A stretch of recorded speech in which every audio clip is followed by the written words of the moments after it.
Hola a todos, les damos la bienvenida a otro encuentro de salida de emergencia, este breve círculo de lectores donde nos encontramos para charlar sobre algunas obras que nos gustan, que nos interesan, y en esta ocasión, tramando relaciones con los programas anteriores que hemos dedicado a la obra quizás más temprana de Jorge Luis Borges, hoy vamos a hablar de algo que nos quedó quizá pendiente del programa, del episodio previo, que es el relato Hombre de la Esquina Rosada, a través de, bueno, algunas versiones, variaciones, inflexiones de ese relato en la obra de Borges. Saludamos a nuestros compañeros, Luciana, Lau, Andrés, ¿cómo están?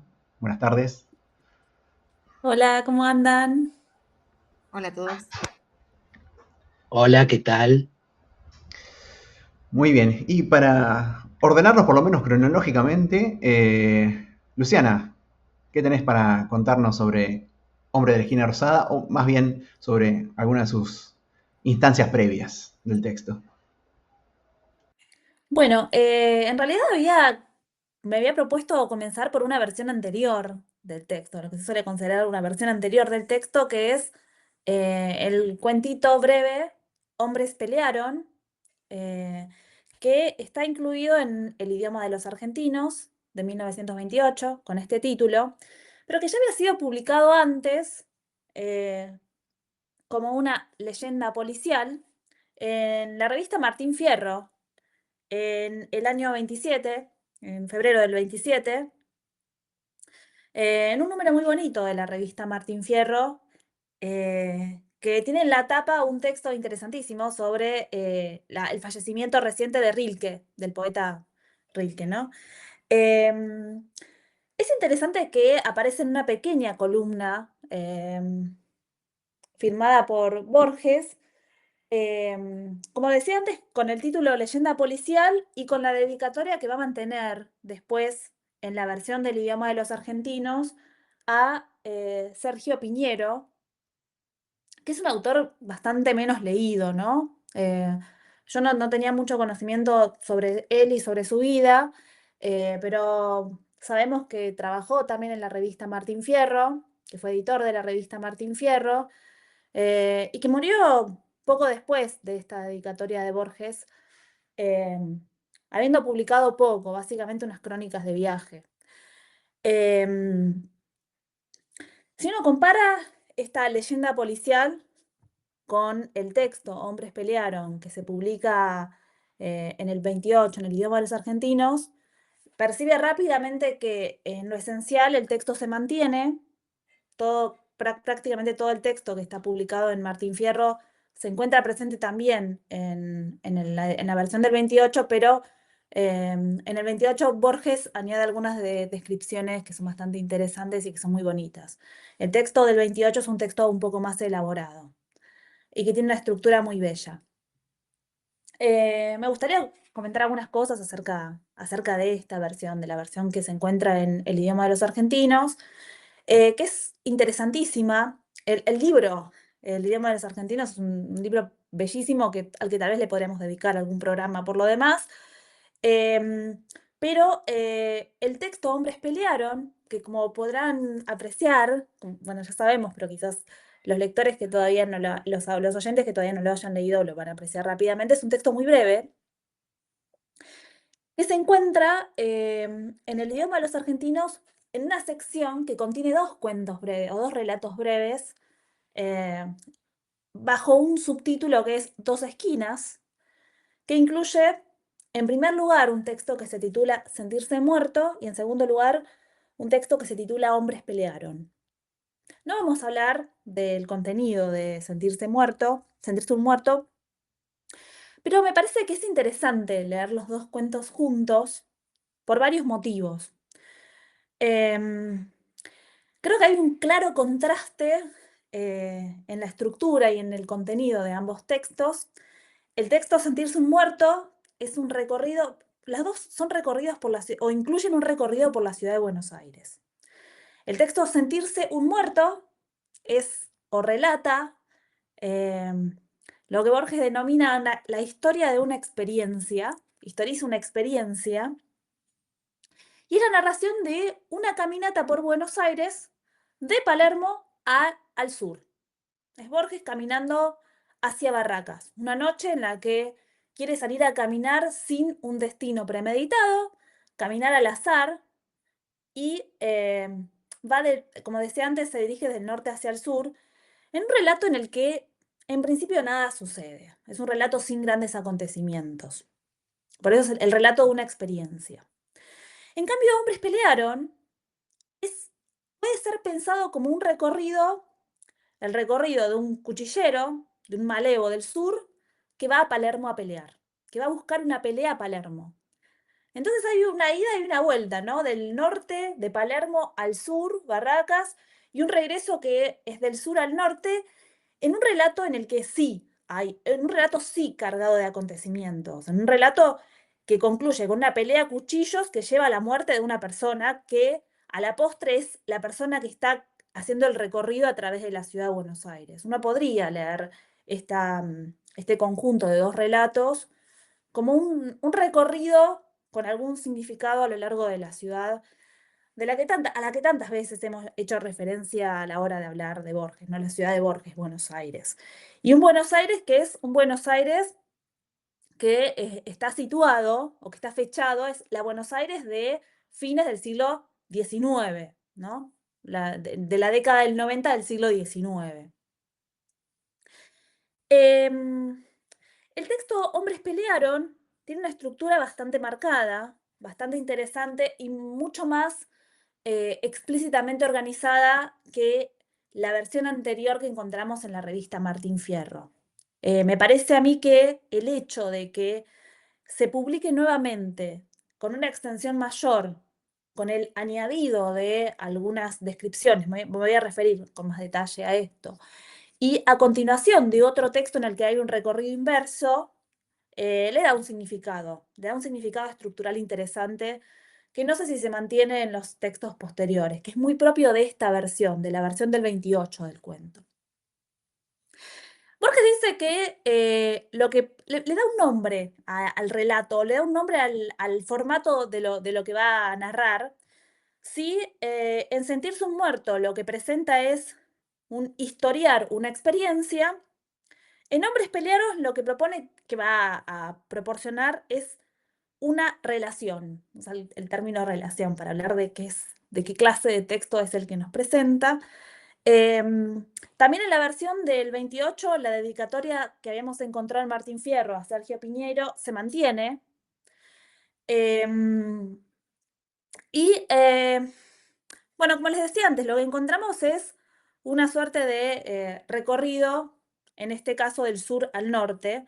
La relación es la relación de un enfrentamiento entre dos hombres, pero que se presenta como un enfrentamiento entre dos polos, el norte de Buenos Aires y el sur de Buenos Aires. Es el enfrentamiento entre estos dos espacios geográficos de la ciudad de Buenos Aires, entre los cuales los personajes de estos dos relatos circulan. Si uno recorre la estructura del relato tal y como se presenta en el idioma de los argentinos, es interesante cómo se despliegan los elementos. Porque el primer elemento que aparece en el relato es el elemento temporal, luego se presenta el lugar, luego se presentan los personajes y luego tiene lugar la acción. Este es el orden que encontramos en el texto Hombres pelearon, tal y como se encuentra incluido en el idioma de los argentinos en el 28. Y es interesante cómo se describe el tiempo, el momento en el que tiene lugar el relato, que es, como les decía, la segunda parte de la década del 90 del siglo XIX. O sea, Borges dice específicamente esto debe haber acontecido hacia 1896 o 97. Y la descripción del momento en el que tiene lugar este relato, es una descripción en la que podemos reconocer el tiempo a partir de la disposición espacial, del modo como cómo se encontraba la ciudad, de lo que acontecía en la ciudad, de cómo era la vida en la ciudad, ¿no? Borges empieza definiendo el momento en el que tiene lugar la historia, diciendo: hablo de cuando el arrabal rosado de tapias era también relampagueado de acero, ¿no? En la época de los cuchilleros. De cuando las provocativas milongas levantaban en la punta el nombre de un barrio, de cuando las patrias chicas eran fervor. Hablo del 96 o 97, y el tiempo es caminata dura de desandar. Luego, sí define el lugar, el espacio en el que tiene lugar este relato. Y es interesante porque si antes, en su propia introducción, había hablado de hablo cuando el arrabal, bla, bla, bla, lo primero que dice Borges cuando define el espacio es: el concepto de arrabal no se usaba. No se hablaba de arrabal. Nadie dijo arrabal en esos antaños. La zona que no era el centro era las orillas. Palabra de orientación más despectiva que topográfica. De las orillas, y más específicamente de las orillas del sur, viene el chileno. El chileno, que es el cuchillero que vamos a acompañar en su recorrido del sur al norte de la ciudad. Que vamos a acompañar en su recorrido desde el sur hasta Palermo. Y luego tenemos una presentación rápida de los personajes, que son los dos hombres que se van a enfrentar. Por un lado, representando al sur, y más específicamente las orillas del sur, tenemos el chileno, que Borges define como peleador famoso de los corrales, señor de la insolencia y del corte, guapo que detrás de una zafaduría para todos entraba en los bodegones y en los betuques, gloria de Matarifes, en fin. Es interesante que a partir de esa descripción, o del momento de esa descripción que realiza el narrador que lo observa, vamos a empezar a acompañar brevemente a este personaje, al chileno, y la mirada de la ciudad y la mirada del boliche en el que va a tener lugar el inicio de la pelea va a ser la mirada del chileno. Hay un momento posterior, el momento en el que empieza la pelea, en el que la mirada cambia de lugar, porque obviamente que el chileno va a morir en el enfrentamiento, y entonces la mirada vuelve a cambiar de lugar. La perspectiva del relato cambia. La descripción del norteño, ¿no? La descripción del hombre de Palermo, es la descripción que encontramos en la mirada del chileno cuando lo ve por primera vez al entrar al boliche, cuando va a pelear con él, ¿no? El mentado se llama, ¿no? Es el nombre del personaje. Dice: entró duro al boliche el chileno, lo hemos acompañado hasta allí, encaró la barra nortera sin insolencia, a ellos no iba destinada su hazaña, iba para Pedro el mentado, tipo fuerte, en cuyo pecho se ensanchaba la hombría y que ojereaba entonces los tres apretados naipes del truco. Estaba jugando al truco y nosotros lo vemos por primera vez cuando el chileno llega al boliche y lo ve jugando al truco. Pero bueno, esa fue la presentación en términos generales del tiempo, lugar y los personajes. Y luego tenemos una presentación de la acción en la que podemos encontrar 5 momentos. El primer momento es el recorrido propiamente dicho del chileno desde el sur hasta Palermo, recorrido, como ya señalamos, inverso al recorrido que Borges había hecho en el primer relato de las dos esquinas.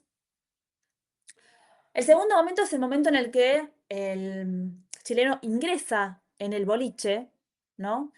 El tercer momento es el momento de la pelea.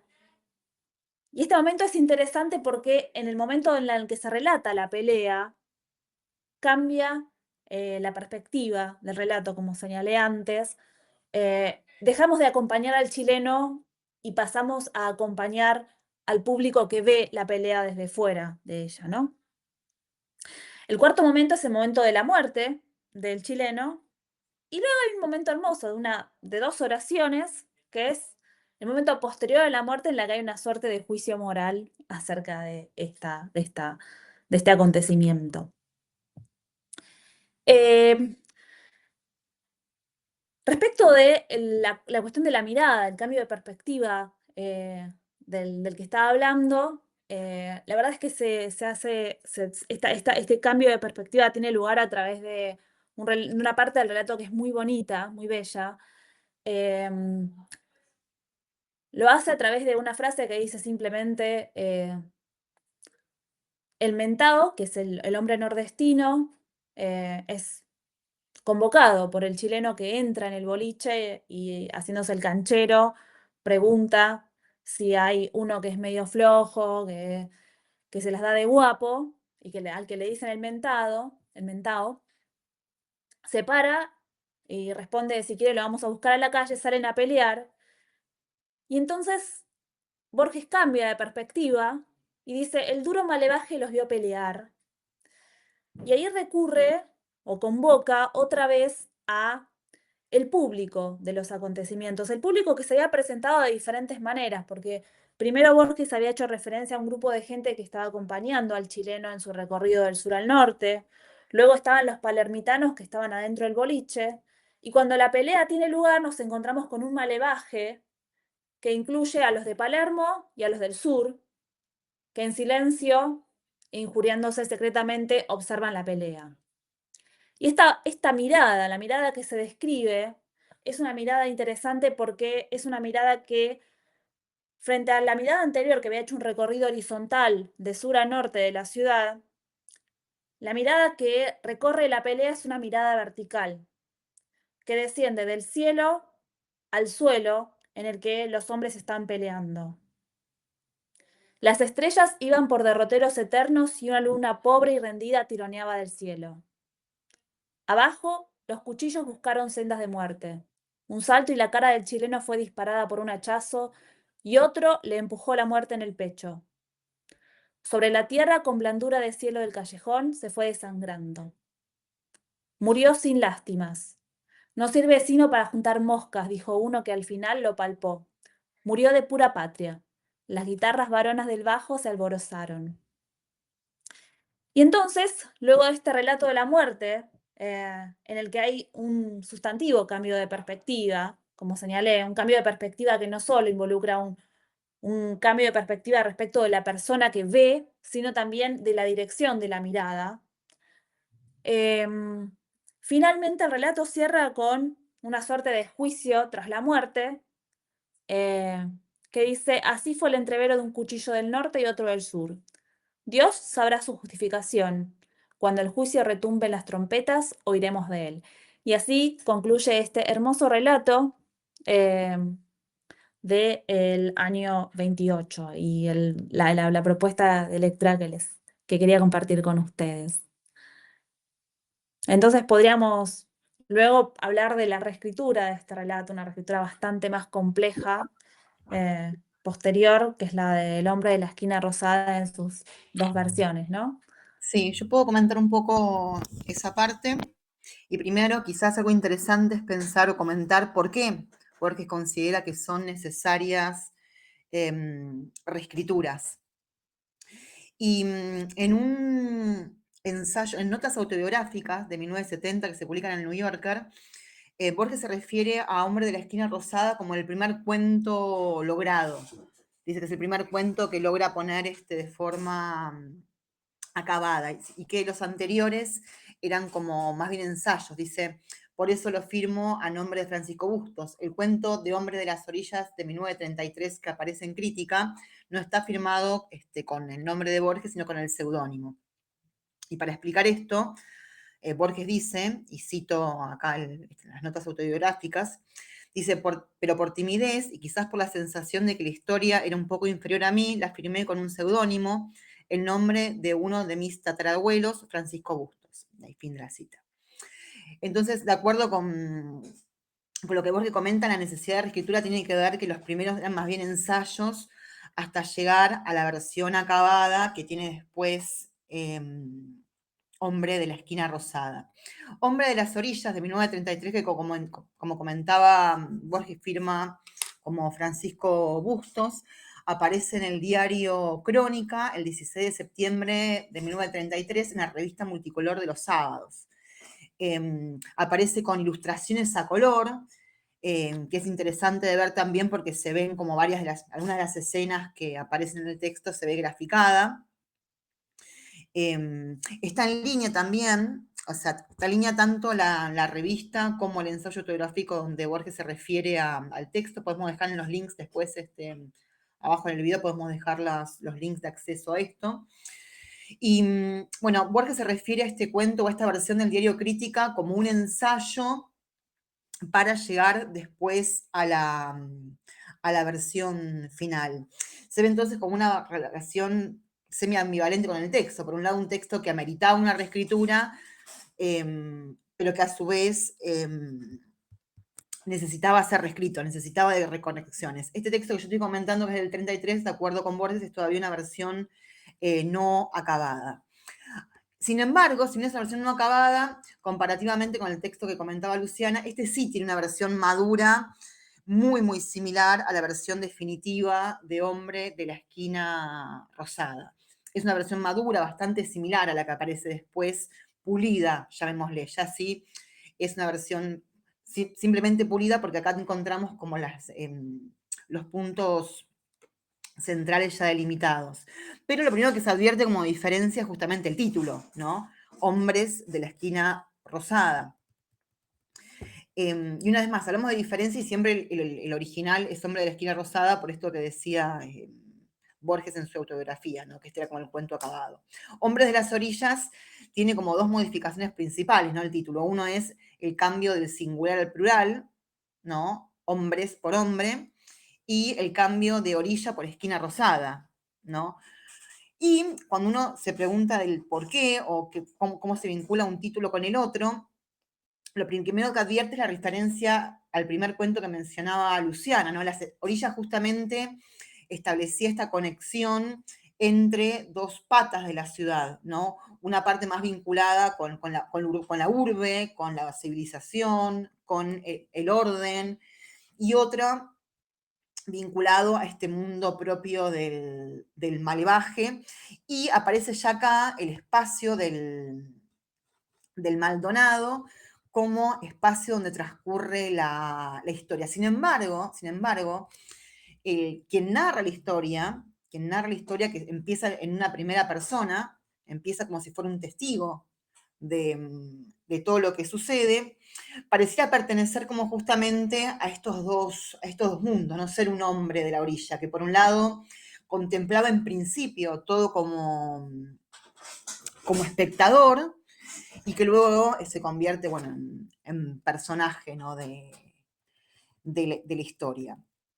Entonces, como decía, en resumen, respecto del título, tenemos este cambio del plural al singular, que uno puede expresar, se especifica más, tenés los hombres de las orillas por hombre en la esquina rosada. Bueno, y en realidad la orilla estaba representada por esta esquina rosada, ¿no? Era la tienda que representaba la orilla entre donde terminaba como ese mundo más urbano para pasar al mundo del AMBA. Como decía entonces, acá ya aparece la historia como bien delimitada, ¿no? Aparecen los personajes, Rosendo Juárez, Lujanera, Francisco Real, ya están todos, y también el argumento central. Arranca el texto, y voy a leer la primera parte, con una prolepsis, ¿no? Anunciando lo que va a ser después uno de los argumentos centrales, ¿no? del cuento. Y leo un pedacito. Un segundo, porque tengo la letra muy chiquitita. Dice: mi tan luego hablarme del finado Francisco Real. Yo lo conocí cuando no, y eso que estos no eran sus barrios, porque él sabía tallar más bien por el norte, por esos lados de la laguna de Guadalupe y la batería. Arriba de 3 veces no lo traté, y esas en una misma noche, pero es noche que no se me olvidará, como en ella vino la lujanera porque sí a dormir en mi rancho, y Rosendo Juárez dejó para no volver el arroyo. A ustedes, claro que les falta la debida experiencia para reconocer ese nombre. Y sigue. Fíjense ustedes cómo arranca el texto, igual que arranca después Hombre de la Esquina Rosada, adelantando lo que va a ser uno de los resultados de la trama, que es la muerte de Francisco Real, ¿no? Dice, mira, al nuevo hablarme del finado Francisco Real. Ya nos está adelantando que termina muerto. Dice, yo lo conocí antes. Luego también adelanta el lugar de la lujanera, ¿no? Adelanta la lujanera que se va a quedar con él. Recuerdo muy brevemente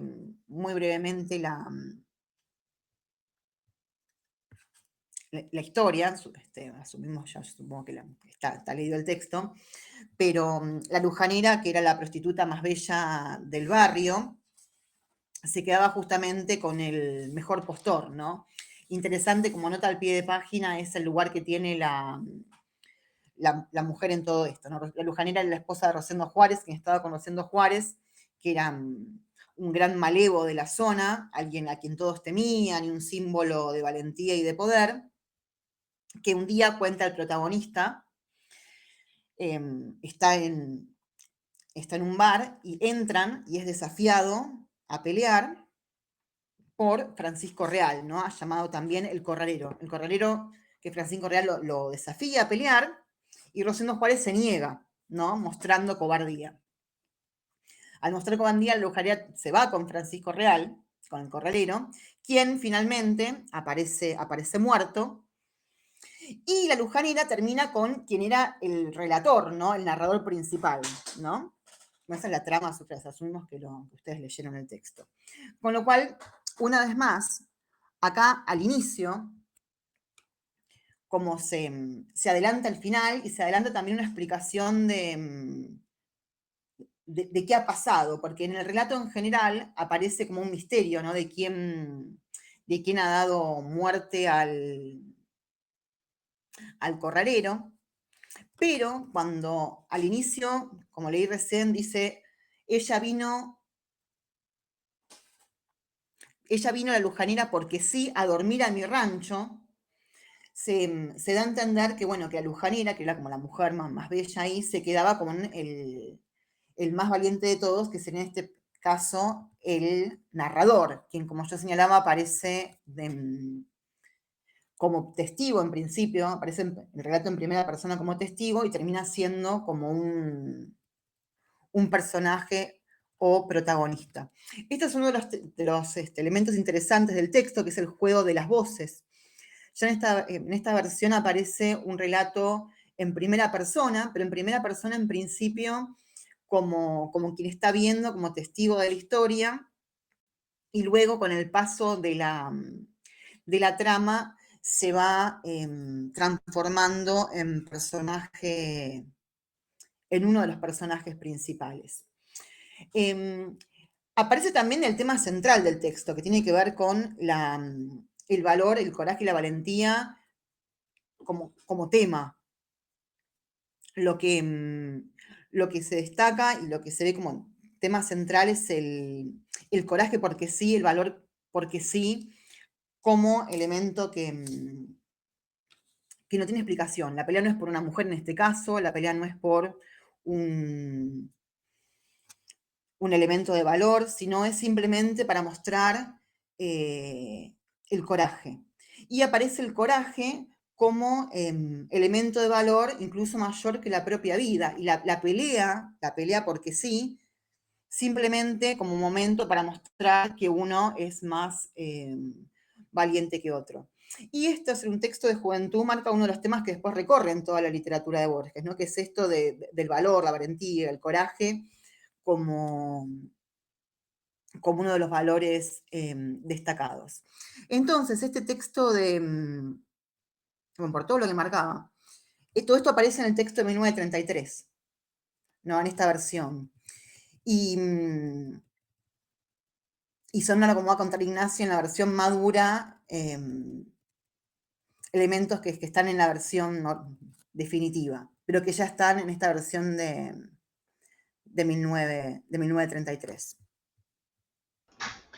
Sí, efectivamente. vamos a recoger la posta acá para continuar la línea cronológica y me interesaba sobre todo comentar, aunque sea brevemente, la situación de este texto, que luego se va a titular Hombre de la Esquina Rosada, en el libro en el que aparece publicado, que es Historia Universal de la Infamia.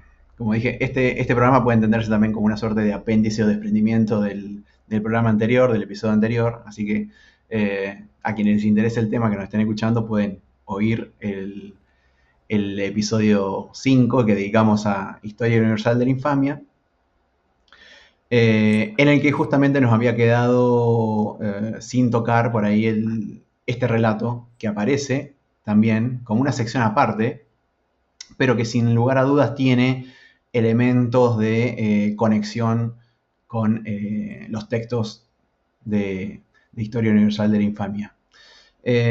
Por eso decía que lo que me interesa sobre todo es colocar el relato dentro de la sintaxis del libro, ¿no? Porque es interesante que Borges inserte o deslice entre esos ejercicios de prosa narrativa, como él bien le llamaba, que constituyen la galería de infames, que ya hemos comentado antes, este relato, ¿sí? Este cuento, que ya como bien hemos marcado, tuvo antecedentes previos, ¿sí?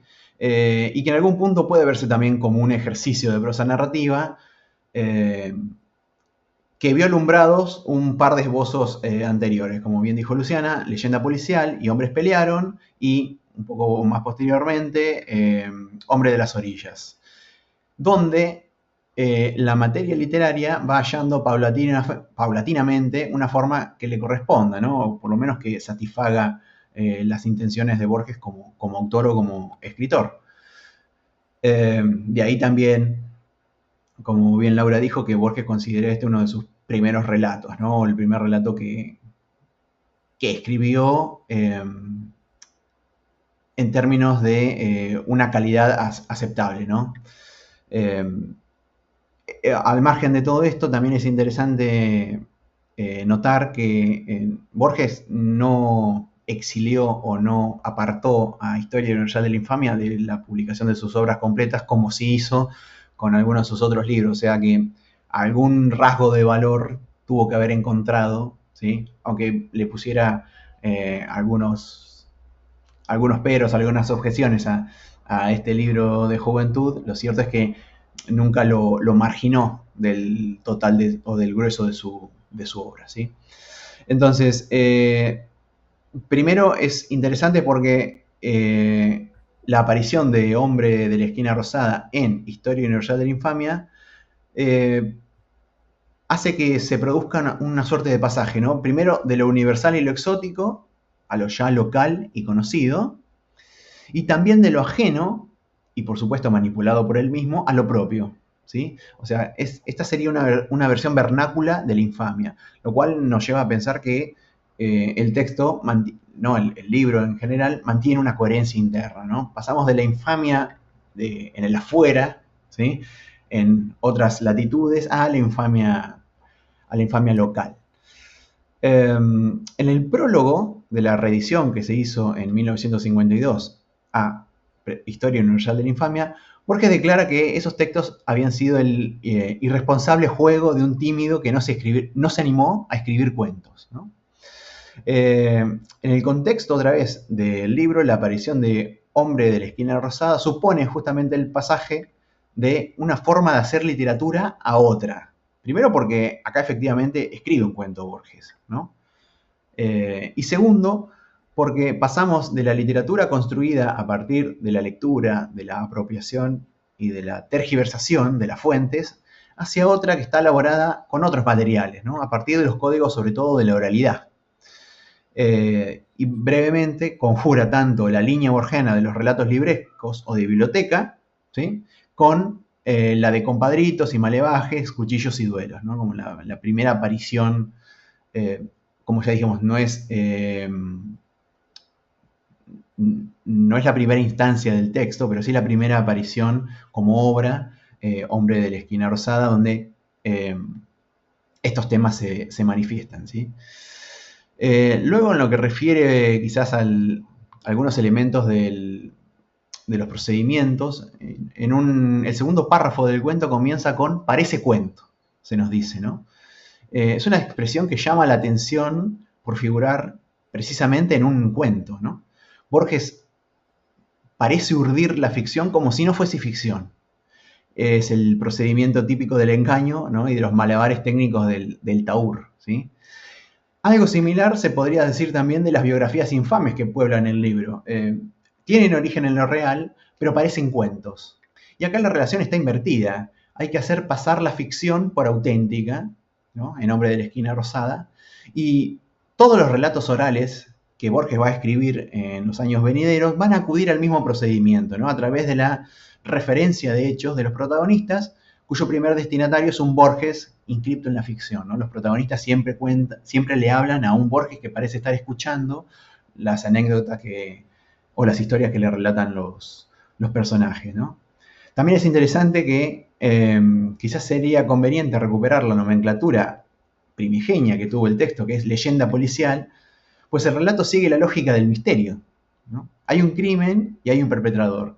Lo que sucede es que el perpetrador del crimen coincide en este caso con el narrador mismo, ¿no? Quien comete el asesinato es quien nos está contando la historia, y hay un trabajo con la construcción de una perspectiva, de una voz, ¿no? Que se puede asemejar a la idea que se usa en el análisis de los textos de narrativa, que es la del narrador no fiable, ¿no? El narrador nos cuenta toda una historia, pero al final cierta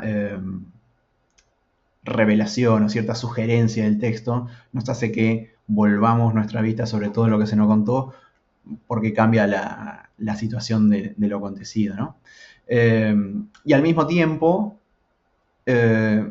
funda la mitología, bueno, como ya bien mencionamos, de los compadritos, del malevaje, del culto al coraje, que tiene tanta presencia en cierta porción de la obra borgiana. Entonces, un poco para resumir, la idea acá es que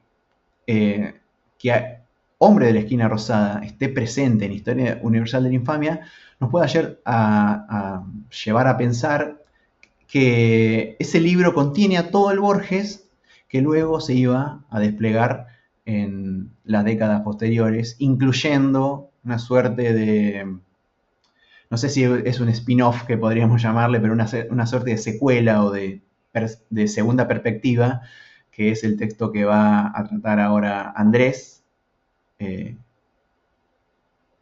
a quien le cedemos la palabra. Bien, a ver, ya estoy con ustedes, un segundito.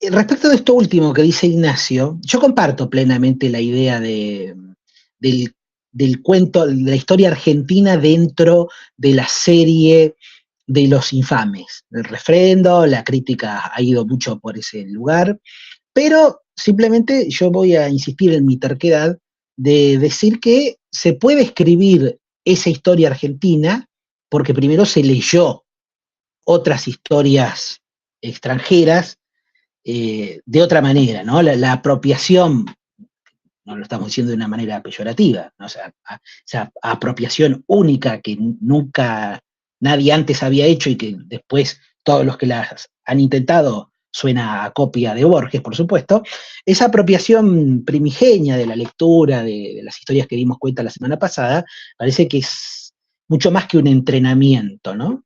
Tiene carácter de ejercicio, de entrenamiento, pero es algo que Borges, bien sabemos, va a mantener como una estrategia. Primero hay que leer de otra manera, bueno, no es idea mía, es una idea de Ricardo Piglia, ¿no? Que incluso se puede exacerbar hasta en el Aleph mismo, ¿no? Ustedes recordarán que en el Aleph hay que acostarse, recordaba Piglia, en ese sótano, de cierta manera para poder ver. Entonces, la posición en la lectura es fundamental para la escritura. Hay que saber dónde está parado para poder ver de otra manera.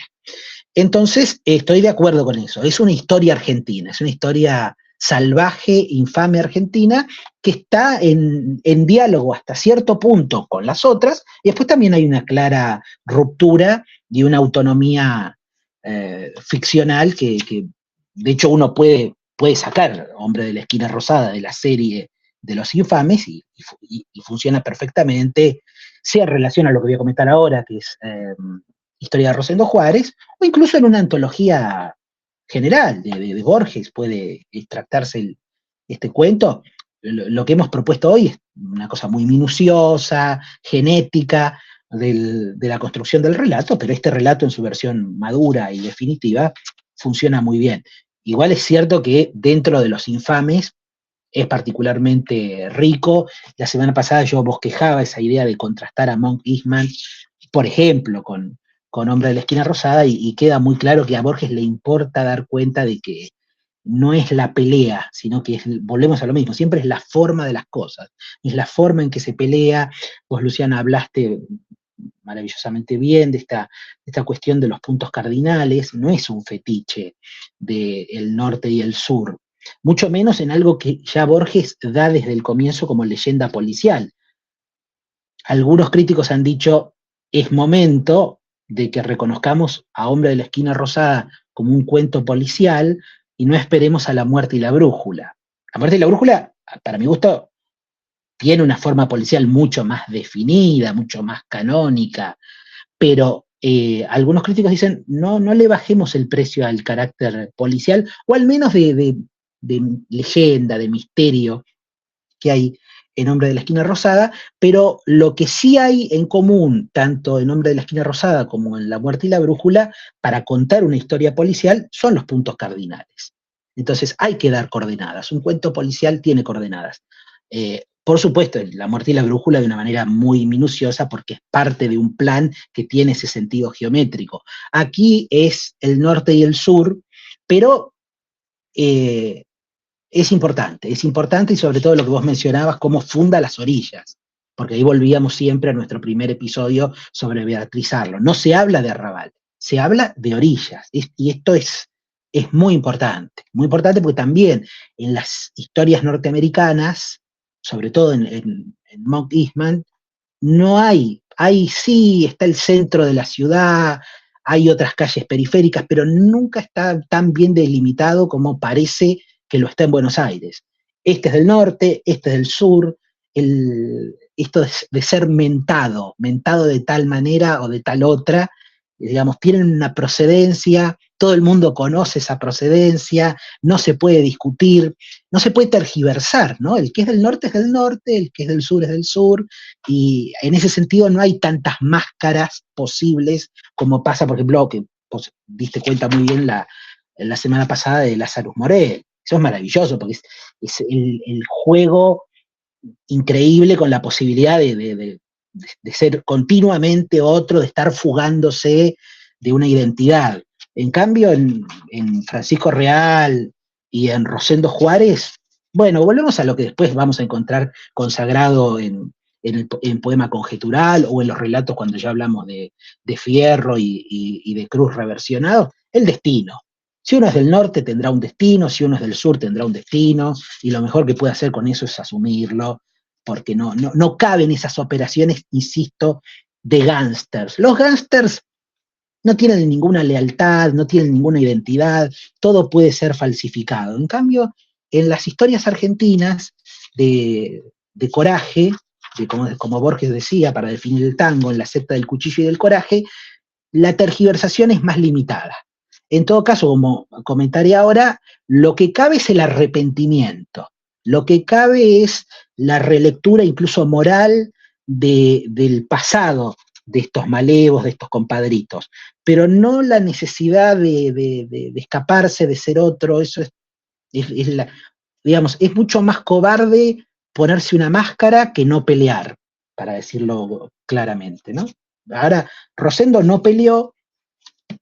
Este cuento es extraño, primero porque pasaron 35 años desde esta versión final de la que ustedes dieron cuenta, estamos en el informe de Brody, estamos en 1970, pasó mucho tiempo desde que Borges publicó su última compilación de cuentos, estamos ya en la etapa de la ceguera profunda, es una etapa, como ustedes saben, más bien de poemas, pero el informe de Brody es un libro muy revelador, diría yo, a mí me interesa más incluso que el libro de arena. A Borges le gustaba más el libro de arena que el informe de Brody, pero a mí el informe de Brody, como Borges anticipa en el prólogo, yo no les voy a leer el prólogo, pero les recomiendo que lean y relean el prólogo.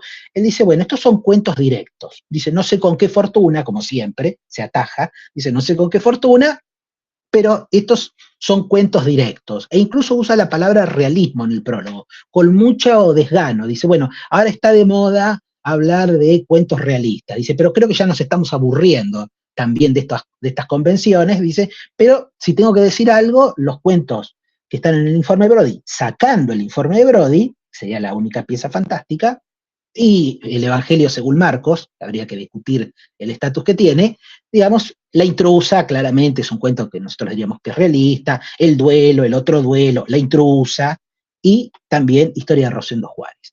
Ahora, ¿por qué 35 años después volver sobre una historia que le puede gustar más o menos, pero como bien dijo Ignacio, si la sostuvo en otras ediciones posteriores, es porque consideraba que el texto estaba bien, que no es perfecto, porque a Borges nada le parecía perfecto, por falsa modestia o no importa, no viene el caso, pero lo sostiene. Entonces, ¿para qué contar esto que es un verdadero spin-off?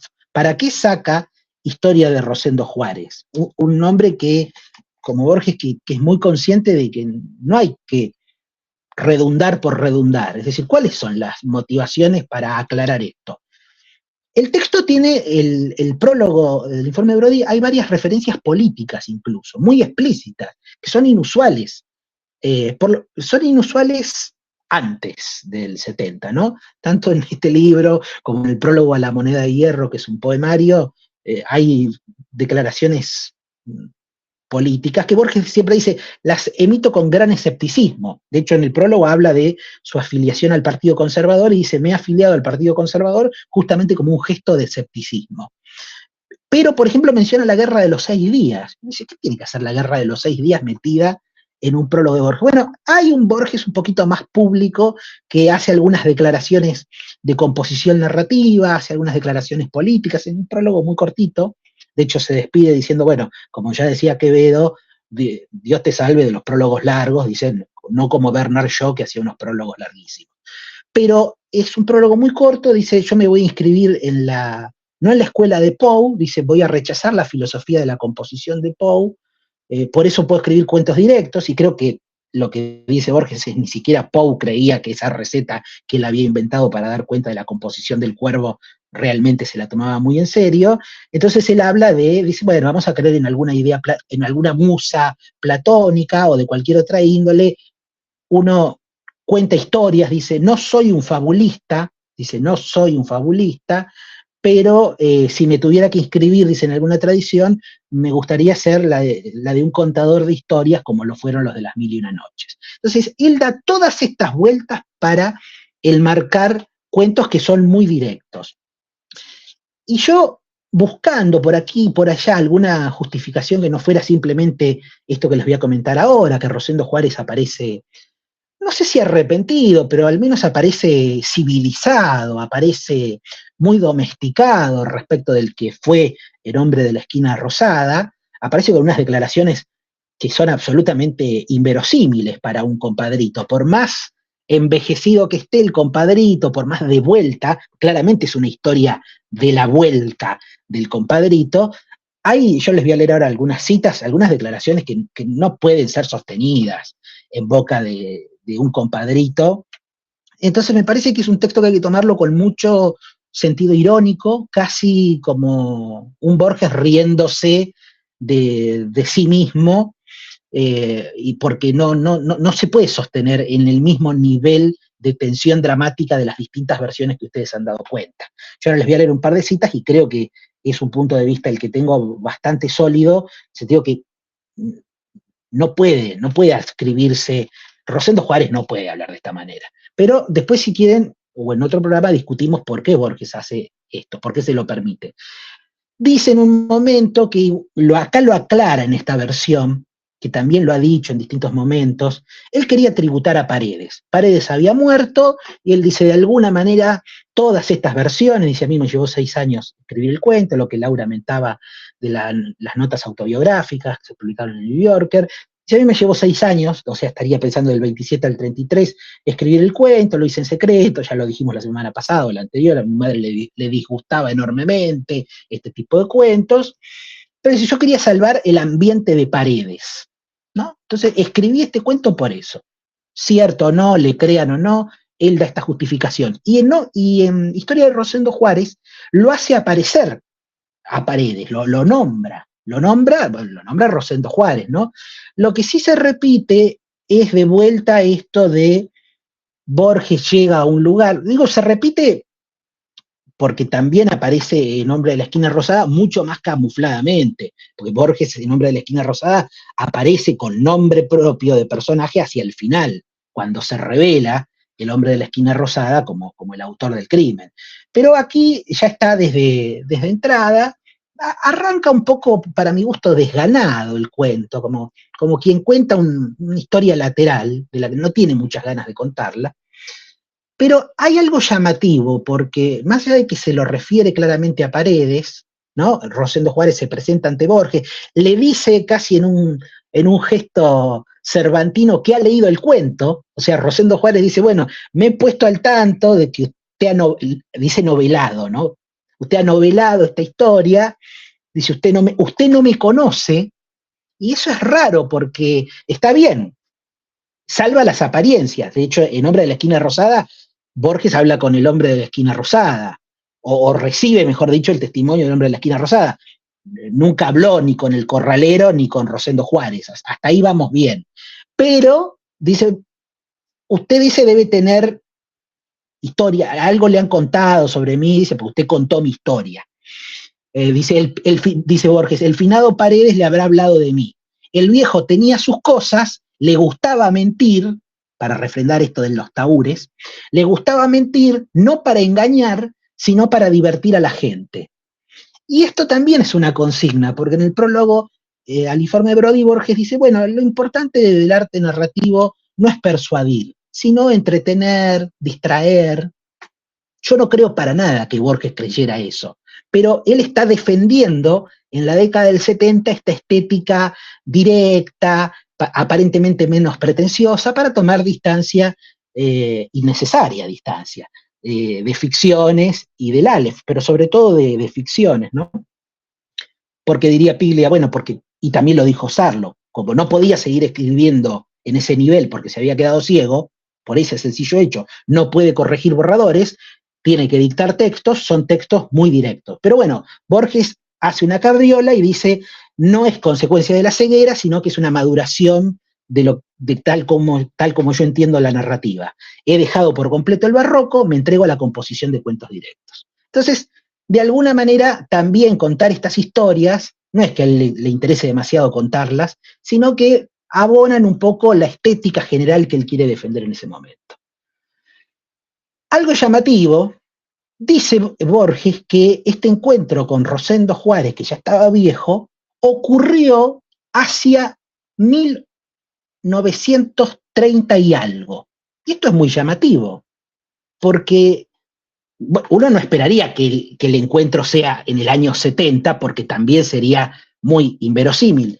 Pero 1935, está bien. Nosotros por ahí, porque estamos condicionados por la fecha de publicación de Historia Universal de la Infamia, y de que no hay fechas, salvo en las versiones que vos comentaste, Luciana, en una de las versiones de la década del 20, que se habla del 96 o del 97 del siglo XIX, pero es extraño, porque si le está contando la historia en el 35, una historia ya crepuscular en el año 35, ahí hay algo que la crítica no refiere eso, no se hace cargo, no lo menciona, pero está en el año 35. Pero al mismo tiempo, el cuento arranca diciendo, serían las 11 de la noche, yo había entrado en el almacén, que ahora es un bar en Bolívar y Venezuela. Pongámonos de acuerdo. O sea, había entrado en el almacén, que ahora es un bar.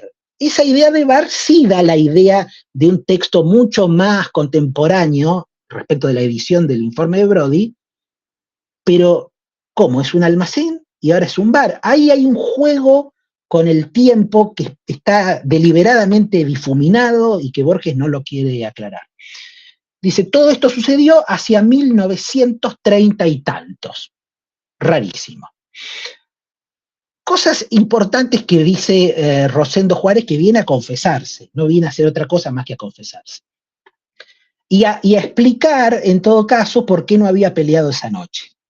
Él explica, lo resumo, que él no había peleado esa noche porque ya estaba cansado de pelear. Que él ya venía de darle muerte a un tal Garmendia, y que eso lo había disgustado mucho. Y esto es lo que yo encuentro un poco inverosímil, porque no hay compadritos que se pongan a razonar. O sea, por eso digo que hay que esto entenderlo dentro de una especie de sátira humorística, que acá también apelo a la serie, porque si bien uno pareciera que Historia de Rosendo Juárez está dialogando solamente con Hombre de la Esquina Rosada, no, está, así como Hombre de la Esquina Rosada está dialogando con los demás infames, este cuento, Historia de Rosendo Juárez, dialoga con el informe de Brody. Borges apela a los viajes de Gulliver, al último viaje de Gulliver, y ahí están los yahoos, que en realidad son súbditos de unos equinos muy particulares, que son equinos con capacidad de razonar, cosa que los yahoos no tienen. Entonces, eso es interesante para pensar también la relación con todos los otros cuentos que aparecen en el informe de Brody. No está tan descolgado el informe de Brody de los demás relatos. Por ejemplo, no lo vamos a mencionar, pero en la relectura que hice del libro, les recomiendo mucho El otro duelo. No tanto el duelo, sino El otro duelo.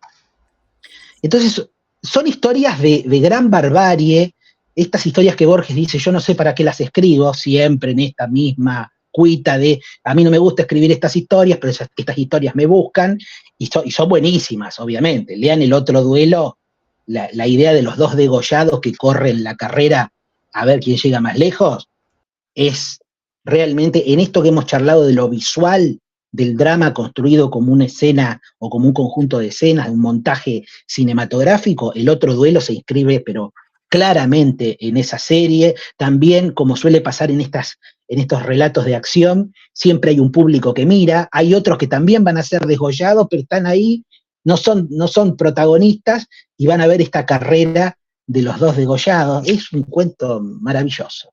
Y después verá que si hay alguno que llega último, y como dice Borges, el que gana nunca lo supo. El ganador de esta carrera nunca supo que la ganó. Pero, o sea, son todos cuentos muy bárbaros los que están en el informe de Brody, y eso es lo típico que se desprende de esta apelación o de esta mención a los viajes, a este viaje de Gulliver en particular. Una historia que se corre de eso es Historia de Rosendo Juárez, porque Rosendo Juárez, insisto, viene a arrepentirse, a confesarse, a declararse un hombre civilizado, pero para mí hay que tomarlo como un chiste, voy a insistir con esto, o casi como un chiste. Bueno, ya conté que dice, bueno, Paredes le había hablado de mí. Fíjense lo que dice, volvemos al Maldonado. Primero tengan en cuenta que estuvimos hablando de todas historias que transcurren más o menos en el oeste. Si bien se habla de norte y sur, salvo cuando se habla de la historia que sí va de Palermo, pero Santa Rita es todo el Maldonado, es por allá un poco más allá de Floresta, Villaluro, por ahí anda, ¿eh? O sea, es raro también eso, ¿eh? Es una historia del oeste más que una historia del norte y del sur. Puede ser norte y sur de acuerdo a cómo uno acomode el mapa, pero no pensemos tal como nosotros pensamos en norte Palermo y sur después de Rivadavia. Ahí hay que acomodar también las coordenadas, porque esta historia de Santa Rita es una historia del Maldonado y del oeste, de lo que hoy llamaríamos el oeste en Buenos Aires. De hecho, hay críticos que se han encargado de buscar las calles y todo eso.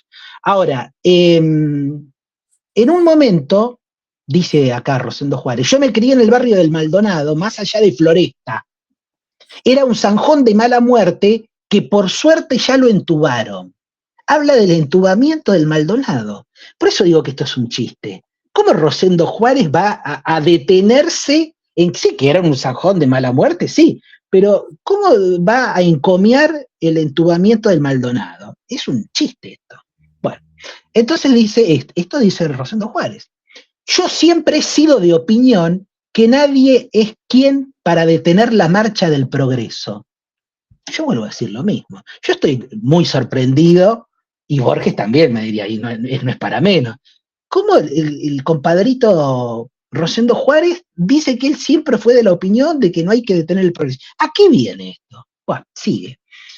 Dice, aprendí a vistear, verbo fundamental en todas las versiones, vistear, porque como incluso una vez esto Borges se lo explica a Jesús Quintero, le dice, porque no es importante la destreza motora solamente, sino que el duelo es visual, es vistear, es a partir de ahí que empieza el desafío y también el duelo mismo se resuelve mucho a través del contacto visual, no solamente de la esgrima motora. Y esto Borges se lo explica a Jesús Quintero, que por supuesto no entendía nada de lo que le estaba diciendo. Aprendí a vistear con los otros con un palo tiznado. Todavía no nos había ganado el fútbol, que era cosa de los ingleses. De vuelta, ¿qué tiene que venir a decir Rosendo Juárez? Está bien que aprendió a vistear, muy bien, nos da cuenta, pero que no nos había ganado el fútbol. ¿Qué declaración sociológica? Que es una opinión de Borges, obviamente, pero, o sea, y Borges ya sabemos que jamás sería tan deliberadamente, o sí, deliberadamente descuidado, pero no casualmente descuidado. ¿Cómo Rosendo Juárez se va a poner a opinar de que ahora nos ha ganado el fútbol? Bueno, sigue el cuento.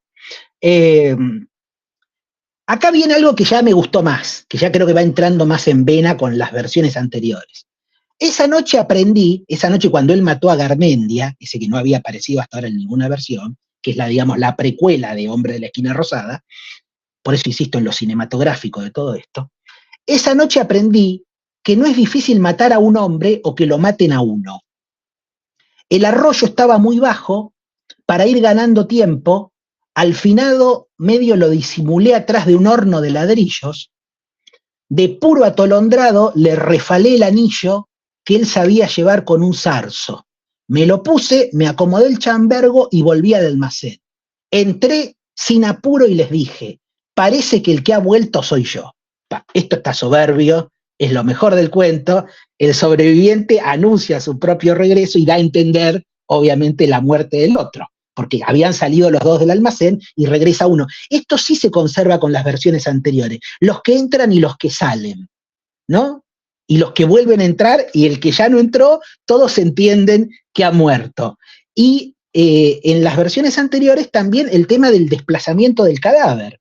Ustedes recuerden que cuando la lujanera le saca el puñal y le dice a Rosendo, lo vas a necesitar, él lo tira por la ventana, por la misma ventana que van a sacar el cuerpo del corralero. Y también lo van a tirar al Maldonado, y Borges, el Hombre de la Esquina Rosada, dice, no sé si lo vaciaron o no para que no flotara tan rápidamente. Y ahí sí empieza en aquel contexto, uno lo piensa más como el Mississippi también, ¿no? También ahí se tiraban los cuerpos. Bueno, en el Maldonado también se tiraban los cuerpos, cosa de que los cuerpos no volvieran, o vaya a saber uno, ¿no? Porque en Hombre de la Esquina Rosada aparece la policía al final, pero aparece la policía sin ningún interés, ni a quién le puede importar esto que era absolutamente cotidiano, que esta gente se matara. Pero esto es lo mejor de Historia de Rosendo Juárez. Ahora, Borges vuelve sobre el super yo, le atribuye un super yo a Rosendo Juárez, y esto a mí me invita a la hilaridad.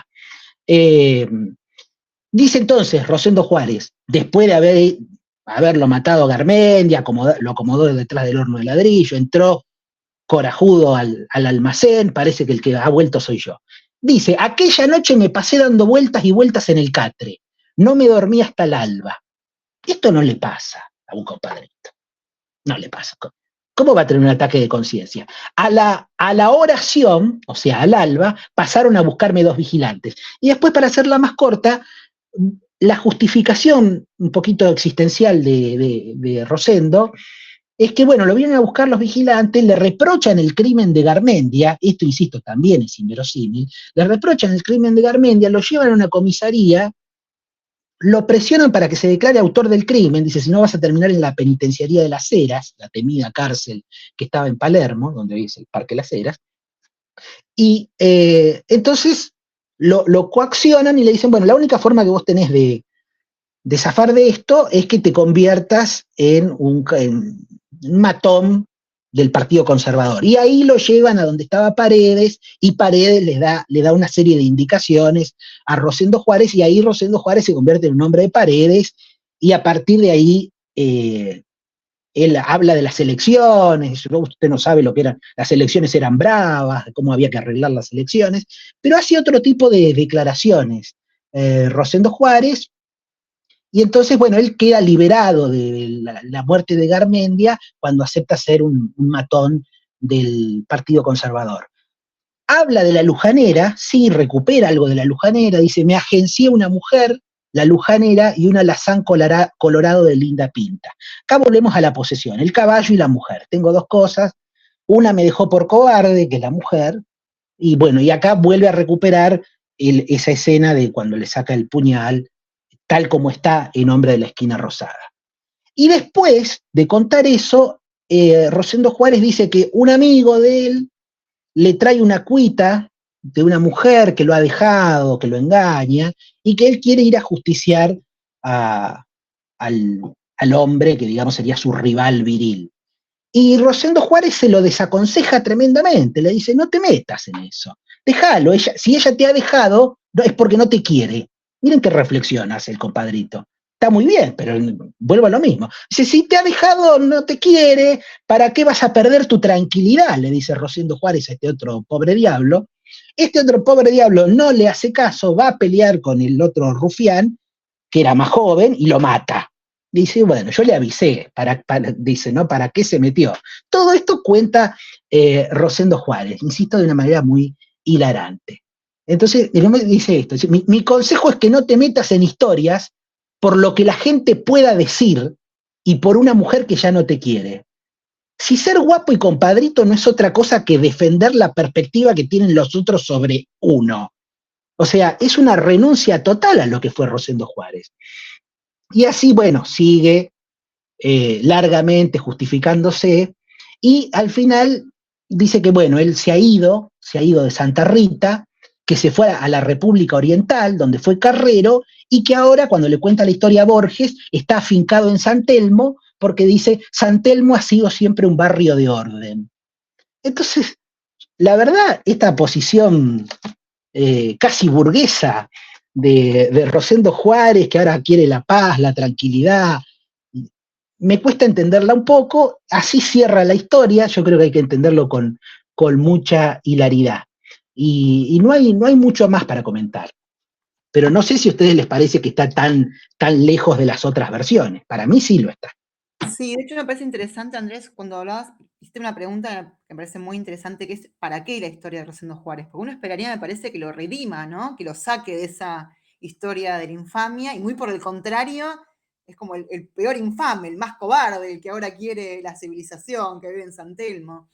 Entonces uno se queda con la pregunta del para qué, porque justamente no cumple con la expectativa que uno podía tener, ¿no? Que uno quiere que lo redima, y uno va leyendo el cuento y es desesperante cómo este hombre se convirtió en peor pusilánime que lo que uno esperaba. Entonces, bueno, la pregunta del para qué, yo entiendo que vos entendés que sea como algo, un ensayo cómico, digamos, ¿no? Porque, ¿para qué esto, no? Es una buena pregunta para hacerse. Porque no lo saca, no queda redimido, sino muy por el contrario. Yo no lo encuentro, no sé ustedes, en relación como para ir buscando la conclusión final. No.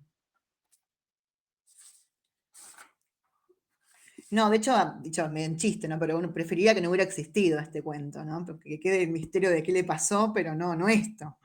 Es tristísimo. A mí me pareció, por supuesto, nosotros respetamos enormemente al maestro, pero tengo esa sensación. Aparte porque deliberadamente uno puede reconocer muchas de las opiniones de Borges sobre el fútbol como un deporte de estúpidos y todas estas cosas, decir, bueno, pero ¿a qué? ¿A qué y para qué? No, no se entiende, no se entiende, queda un poco descolgado y bueno, pero por lo menos cumplimos con contar hasta la última versión. Estás muteado.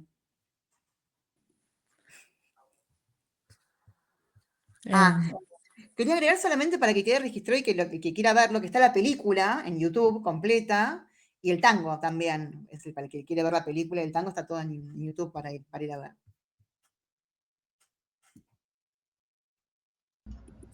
Muy Pero bien. yo les recomiendo mucho. Sí. Sí, no, termina. No, les recomiendo mucho el otro duelo porque es, brevemente, es una nota al pie, pero por ahí podría responder Laura el para qué, aunque es un para qué muy tirado de los pelos.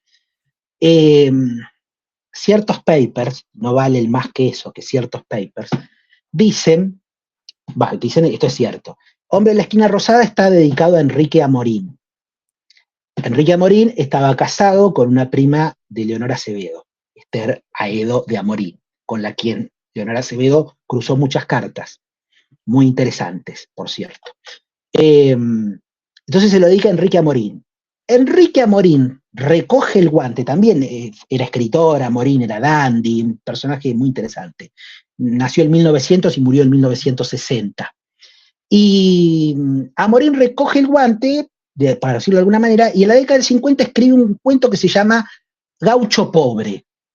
Y Gaucho Pobre tiene algunas cosas parecidas, o quiere saldar algunas cuestiones que podrían ligarse con Hombre de la Esquina Rosada. Por supuesto, ni por asomo con la maestría de Jorge Luis Borges, pero intenta hacer algo. Y la crítica dicen que como, una cosa muy miserable lo que dice la crítica, que como Amorín se murió, a Borges no le gustó nada el cuento de Amorín, como Amorín se murió en el año 60, este cuento es un contrapunto final al que Amorín no puede responder.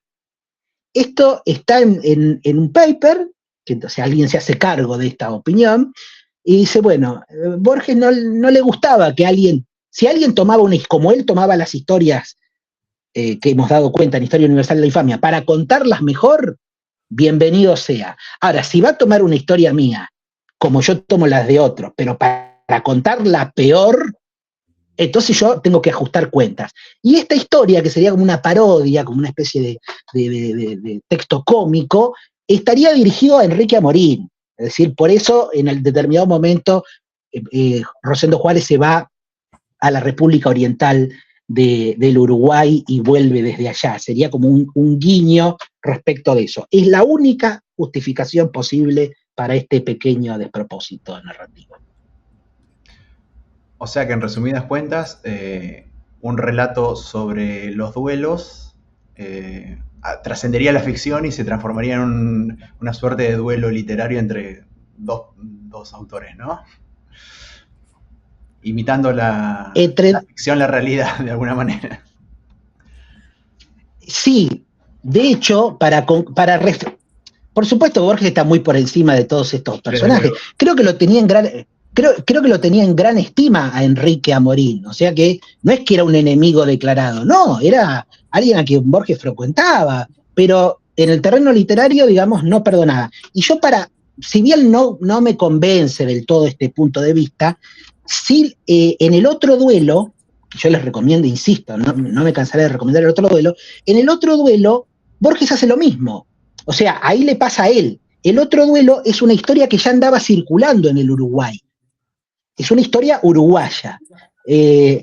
Pero, dice Borges, estaba muy mal contada, muy mal contada. Y entonces Bioy, una vez más, el Bioy delator, anota en el diario sobre Borges, que Borges le cuenta que va a escribir el otro duelo, porque ahora no lo voy a buscar, pero digamos, hay un escritor uruguayo menor, que dice, la ha contado tal mal que no tengo escrúpulos en sacársela. Este es el textual que Bioy registra de Borges. O sea, Borges compadrito, es decir, no tengo escrúpulos en sacarle la historia porque la contó muy mal, es una historia que moralmente a mí me disgusta, es la de estos dos degollados que corren la carrera, pero la verdad que es una historia muy buena y hay que contarla bien, no como la contó este infeliz. Entonces, hay un desafío permanente, sí, está. Puede ser, es la única justificación que hay. Bueno, le dan cierre un poco poético al ciclo de lecturas que hemos estado haciendo de estas versiones de Hombres de la Esquina Rosada. No sé si alguno tiene algo más para agregar. Creo que nos podemos despedir ya quizás hasta la semana que Sí. viene, donde Y también con la promesa de quedarnos en el joven Borges un nos poco quedamos más, en el ¿no? joven Borges, Nos exactamente. quedamos con Borges joven, que todavía tiene mucho para decirnos. Sí. Así que mostraremos qué leemos para la semana que viene en el episodio de la semana que viene, justamente. Así que bueno, nos despedimos entonces. Sí, nos vemos. Muchas gracias a todos y a todas por estar y esperamos sus comentarios aquí debajo. Desde luego, si quieren suscribirse, suscríbanse. Y si quieren dar like a estos videos, son siempre bienvenidos. Muchas gracias. Nos vemos.